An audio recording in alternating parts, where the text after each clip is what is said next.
All I want to say is I never thought I'd see the night that I would be out of my mind excited to watch professional basketball players play horse live in their driveways.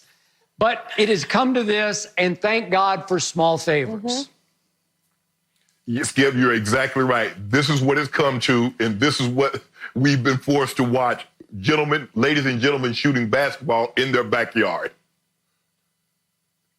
Hey, you know what? We will take it at this point, and we did have a little bit of basketball last night, and that is how we are going to start the show today by discussing the NBA horse competition. So here is who advanced. Zach LaVine, Mike Conley, Chauncey Billups, and Allie Quigley all move on to the semifinals. But really the biggest upset that we may have seen was Billups, who came back from 3 letters down to take down Trae Young with 5 straight letters. So Shannon, I start with you. Your biggest takeaway from this horse competition?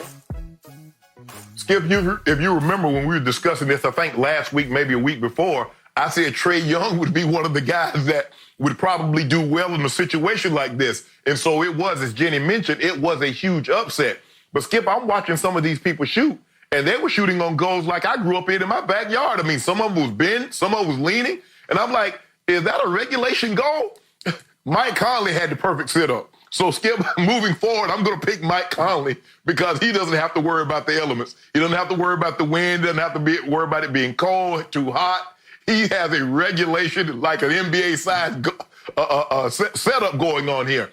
And I'm also going to pick him, Skip, because he seems to be the guy that can shoot the best with his non-dominant hand. He pulled out some great trick shots, and a lot of times, and Skip, this is what it comes down to in horse, is being able to do a lot of these shots if you're right-handed, being able to lay the ball up behind your back, all kind of things with your non-dominant hand or your left hand.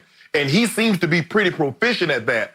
A lot of times, Skip, when playing horse when you were growing up, you kind of saved 1 or 2 of your shots. You didn't want to break those out too early. If the game got close, there's always something you kept in your back pocket. You're like, yes, this is the right time. But in a situation like that, you're trying to win. You're trying to advance. It wasn't like you're trying to advance. You're just trying to beat the guy you're going up against at the end of practice or something of that nature. But, Skip, look, I'm sure the NBA would have loved for Steph Curry, would have loved for some of the bigger name guys to participate. But, Skip, at this juncture, you take what you can get. And the NBA is trying to provide some form of entertainment, but this is the best what we got. It's kind of like the Pro Bowl, Skip.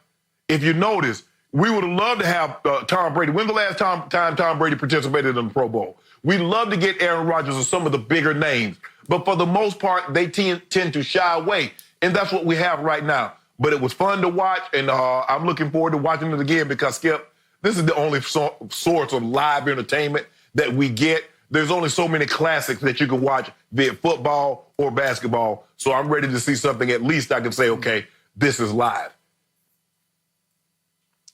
By the way, you left out one, we'd love to see something.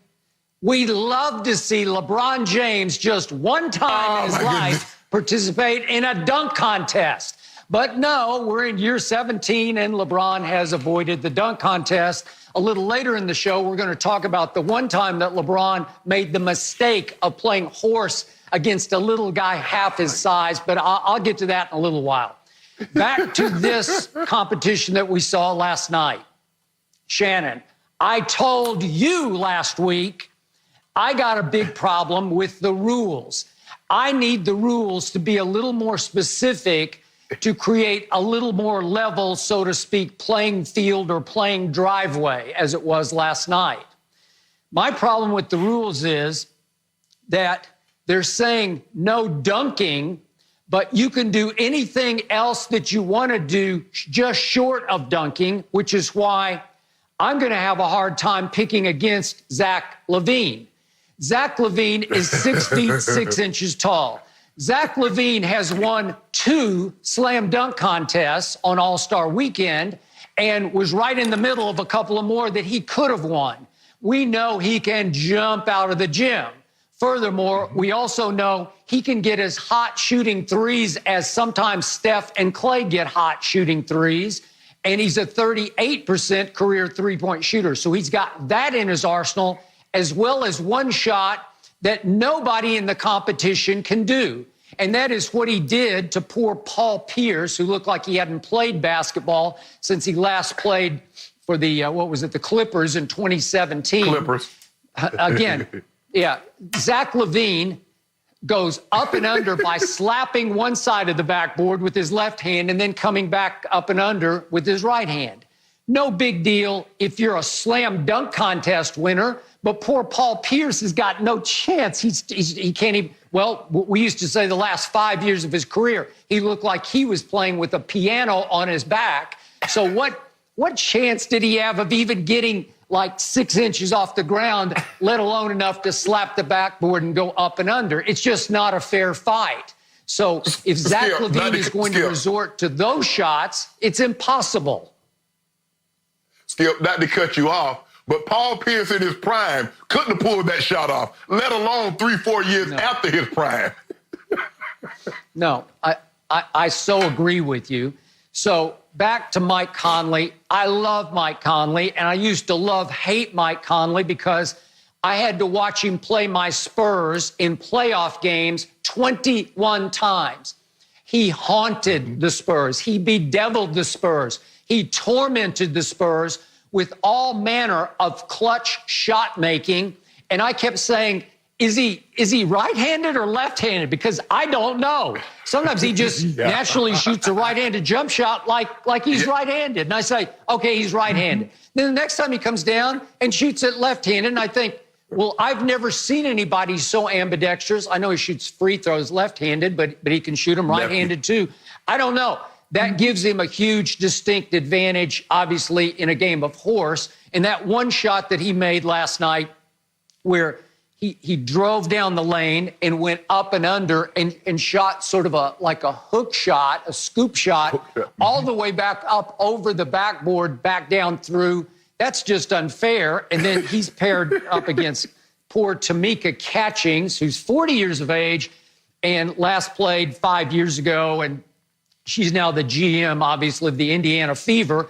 And poor Tamika, who is an all-time great WNBA player, is stuck out on her driveway in a crosswind, and it looked like the wind chill was below 30 degrees. So she's blowing on her hand. She's having a hard time in every shot. As anybody who knows who's played driveway basketball, nothing worse than the wind to kill any kind of a shot beyond 5 feet. So that was a mismatch. But to your point, when you have Mike Conley Jr. getting to play inside his home gym, he was the only one inside. Well, that's not a fair fight because he knows all the angles, all the shots, and there's obviously going to be no wind inside his home gym in Columbus, Ohio. So now back to the rule, Shannon.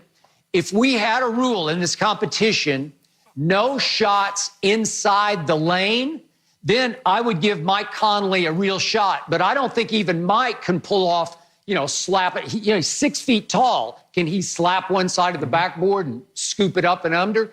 Listen, Probably Zach not. LaVine no, he just can't. So Zach LaVine could go right to all of his dipsy-do athletic gymnastic moves, rockabye baby. You don't have to dunk it. You could just lay it over the rim. So you can beat the system with lots of dunk contest moves without actually dunking it. And now it's not a fair fight. So I haven't even mentioned Allie Quigley yet. And she was, to me, the most impressive shooter of the whole evening. Because Allie Quigley has, she's 33 years old, but she's made the All-Star team the last 3 years. She bounced around for a while in the WNBA, but now she's with the Chicago Sky.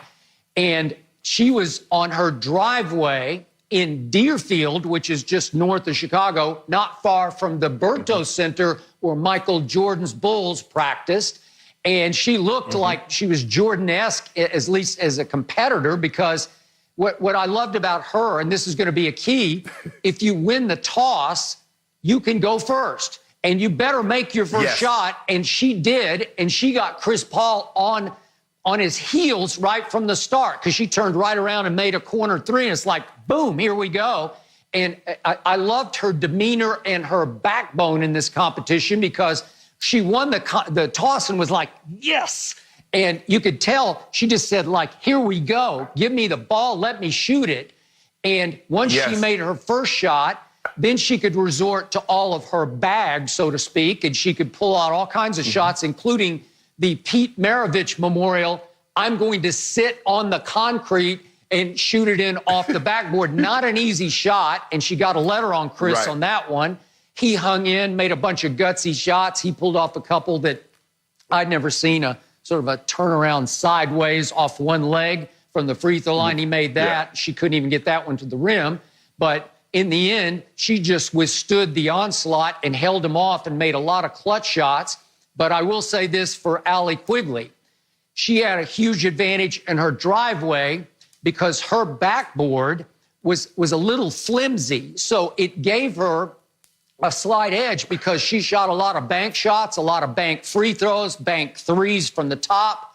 And it was much more forgiving. Her backboard would forgive, deaden the bounce a little bit so it would fall through easier. Chris's was a rigid backboard in his backyard here in Los Angeles. It was actually out in the valley. And his shots, you have to shoot them a little more softly because they'll carry them harder off that rigid backboard. So I thought she had a slight home driveway advantage, and she's going to need every bit of it against Zach LaVine. And that was the thing, Skip, is that when you look at it, a lot of these guys that when they have equipment like that set up, it needs to be NBA official, because if you're going to practice, you need to practice on something that you're going to actually shoot on come game time. If you see Mike Conley set up, that's what he has. Chris Paul set up, although it's not indoors, I can assure you that is a regulation goal. That's regulation depth. Everything is regulation with the exception of it being outside. Skip, and remember, we talked about this. The thing that it takes to win dunk contests, to win horse or pig contests, is imagination. And the person that has the biggest imagination, willing to risk, because there's a chance you can miss and give them the ball. But you have to be willing to have an imagination, willing to risk and take chances in order for you to get that person out. And it seems to me she probably studied Pete Maravich, because I don't remember Pete Maravich pulling that shot off. That had to be skipped. That might have went back to the beginning of the All-Star game, the NBA All-Star game, when they finally merged the two leagues together. But that's what you have to have. You see Mike Conley throwing the ball over his head, over the backboard, through the net. Skip, as I told you, remember the commercial when Michael Jordan and Larry Bird was doing the McDonald's commercial? Okay, through the window, off the glass, nothing but net. And they were doing all kinds of things. And this is what you have to do. But Skip, for me, what makes this so unfair is that in competition, when you're here and I'm here, I'm going to be talking. Skip, we used to go, when I played with the Broncos, Skip, we used to go bowling. Now, like when you watch bowling on television, the competitors, one's up bowling, the other's sitting down. If they're bowling as a team, one guy's up, the rest of the guys are sitting down. Well, that's not how we bowl. When you're up and we're going against you, I'm up with you. You walk into the line, bowling your ball, I'm in your ear talking trash. So, Skip, it kind of defeats the purpose, because it would be a big difference if these guys were like, let's just say for the sake of argument, they're in the same gym, but maybe on different ends of the court, understanding the situation. But because trash talk, Skip, in any sport is a big deal. I'm just not letting you just lay the ball up and just, I'm talking, man, that's garbage. You're not going to make that. And you know what happens when you miss? I'm about to run the table on you. But they kept it above the board, Skip. Everybody was like, okay, that was a good shot, yada, yada, yada. But I'm trying to win. So it's not going to be all fun and games for me. I'm talking trash from the jump. Okay, but remember, they were or are live in each other's ears. So you can actually talk to your competitor even as your competitor's shooting. To your point, they sort of played nice. But before Allie Quigley started to shoot a couple times, Chris Paul said something like, you better make this one or I'm going to get you. I'm ready for you. I'm going to come back on you. And you can trash talk to that extent. And if you want to take it farther, you could, as she starts to shoot her bank shot, You could say, whatever you want to say. You better make it. You could do the Noonan from Caddyshack. You don't know Caddyshack, but you could do Noonan. You could do miss it. You could do whatever, and maybe somebody will resort to that because somebody's going to have to do something to Zach LaVine. Because I'm going to reiterate, I need your response to this. What if you made it can't make a shot in the lane? You can shoot it from behind the backboard. You can shoot it from out of bounds anywhere you want to shoot it. You can shoot it as far back as you want to. But what if they had a rule, no lane shots? Would that be fairer to you? Would you like that? Would that make the competition more 50-50 for everybody involved? Well, Skip, I kind of like it like this, as long as you can't dunk the basketball, because when you Skip, when you bring that into play, no dunks, now the smaller guys, the Trae Youngs, the Allie Quigleys, now they have a fair opportunity because I dunk with two hands, that's H. I dunk with one hand, that's O. I come up under the backboard and dunk. So, Skip, if I win the toss, I can literally dunk you out of the game. At least now, Skip, the women, well, Trae Young is gone, they have a fair opportunity. A lot of times, Skip, you do different types of English off the glass. Okay, I'm going to spin it like this off the glass, and the ball goes in. Winning the coin toss, getting the first opportunity is huge. But, Skip, what's the likelihood of somebody winning and deferring like we see in football? See, you can't do that because this is basically overtime rules.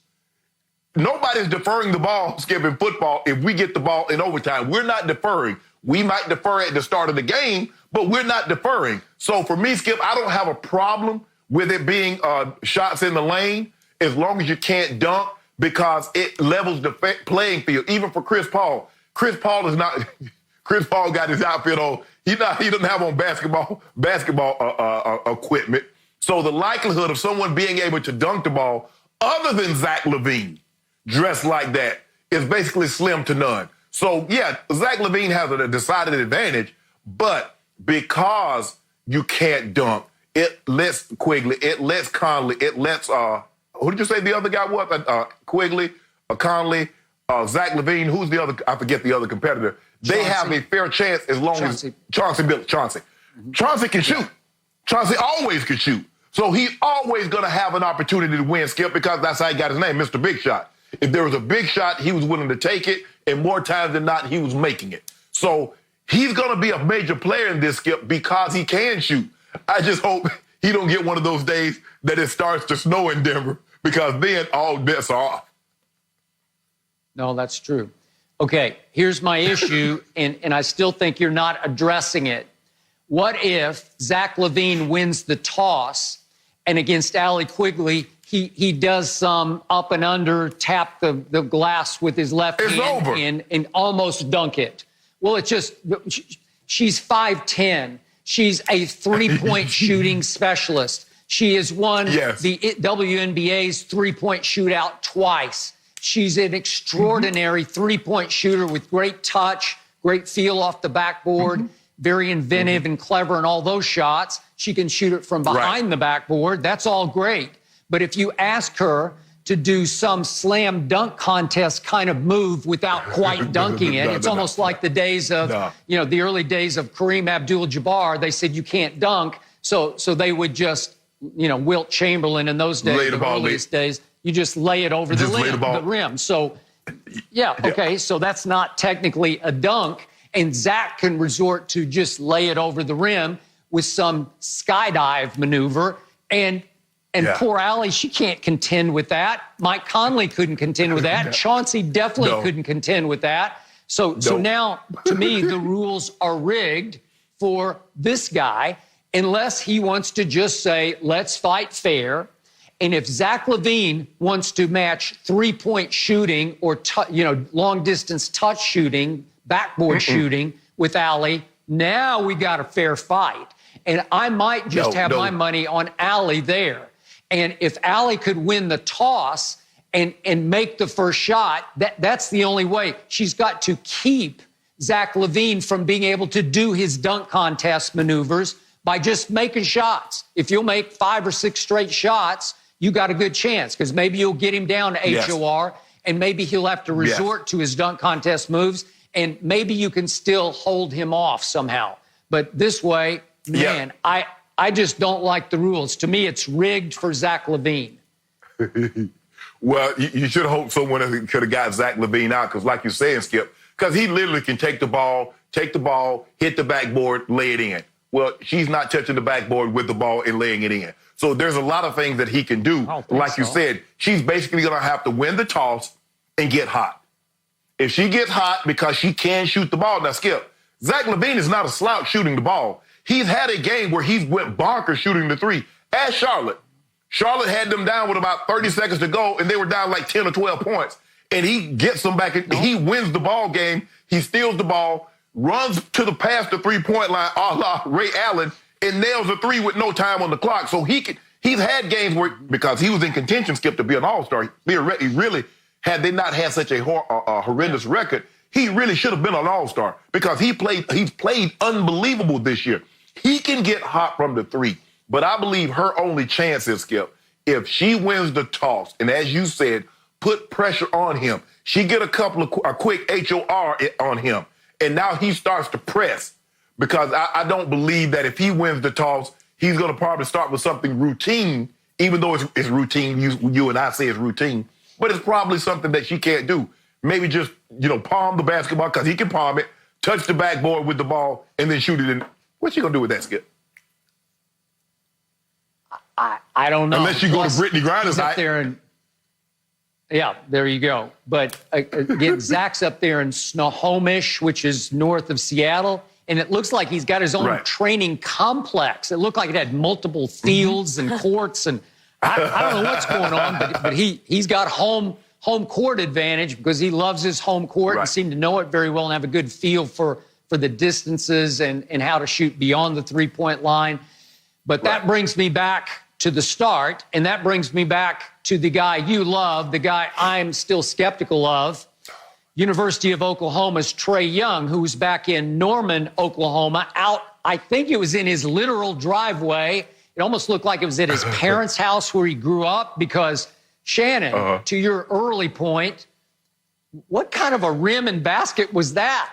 I mean, listen, the rim was bent down like this. It is like 8 inches bent this way, and it's a raggedy old net with strings hanging down from it. I'm thinking, Trae, you make more money than that. You were high pick, come on. You can't you afford to, even if it's even your folks' home, can't you afford to put up a better net than that? Can't you even afford to get the rim bent back to parallel? I don't know what he was doing. And then it was probably pretty windy because I grew up in Oklahoma City near Norman, and it's usually, if not always, windy there. And I played a whole lot of outdoor basketball in Oklahoma City, and usually you have to, play the wind on your shot. I'm going to have to play a little left to make it go right. And he shot one air ball from three where he just seemed to be completely overmatched. And yet I thought he would try his signature shot, which is a logo shot. I thought he'd go back by the garage door and at least try to get one letter that way. And no, he just didn't try much of anything, and he seemed overmatched the whole time. And he was obviously worried about keeping his hoodie up because he's not real great with his hair at this point in his life. And so his hoodie would blow back down and it would bother him and it would kind of shake him up and distract him. So he was having all kinds of problems. He got off to a roaring great start. And then Mr. Big Shot, who literally has a home court that has his nicknames. He's got two nicknames, one's Smooth, one's Mr. Big Shot, on the court in Denver. And here he came. And once he got in a rhythm and started making shots, he was just flat out Mr. Big Shot. And Trae got blown off his home court in Norman. And Skip, the thing is with Chauncey, if I'm not mistaken, it might have snowed yesterday in Colorado. Because if you notice, Skip, he kept blowing his hands. Now, this time of year is really cool. I don't know if you've ever been to Denver, but hey, having played there for 12 years, it gets cold. And it snows a lot. And the weather changes. And for him to have that kind of shoot, well, first of all, it just goes to show you what type of shooter that he was. Because, Skip, the one thing that you know about shooters, they can shoot. It doesn't matter inside, outside, blacktop, hardwood, concrete, dirt. It does not matter. A guy or a gal that can shoot no matter where. and Chauncey Billups can shoot. And I'm looking at Trae's. I'm like, Trae, your thing leaning like your goal leaning like mine leaning in my front yard. But Skip, it's a little. It was a little leaning. It was a little leaning. It didn't have the wooden backboard like we have, because you know what happens, Skip. You leave those out in the elements. It rains. You might get a little snow here and there. The wind blows it, so it's leaning to the right, maybe leaning to the left, or leaning forward a little bit. But all in all, Skip, it was good. I understand that Adam Silver tried to put something on, try to provide entertainment, and I'm sure we would love to see Diana Taurasi. We would love to see Miles Moore. We would love to see Steph and Clay and KD, James Harden, guys that shoot threes and can make. For sure we would have. But Skip, at this point, it's kind of like the home run derby. We don't always get the biggest names in the home run derby. They try. They try to get the Mike Trouts and the Bryce Harper. Then occasionally they've gotten those guys, Barry Bonds and McGuire and Sosa. But, sometimes you're like, who is he? Dude got 5 home runs. Why is he in the home run contest, the home run derby? Yep. So one last thought on Trae Young.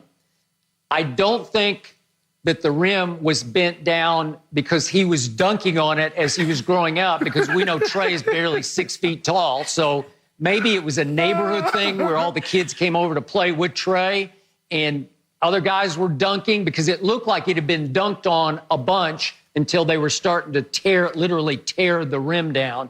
So again, maybe Trae just said, this is, I'm just going to go with the flow of this is real driveway horse on the goal that I grew up on. I have no idea.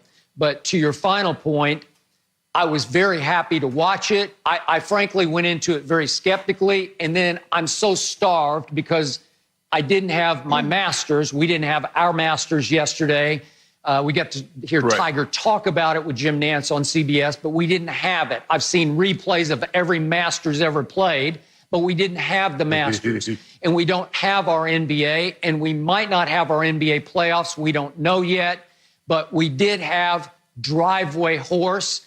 And I have really enjoyed opening this show talking about a live sports event with my man, Shannon Sharpe. And I'm looking forward, crazy as it might sound, to Thursday night when they're going to have the semifinal. And I think the final also is on Thursday night. I'm not sure about that.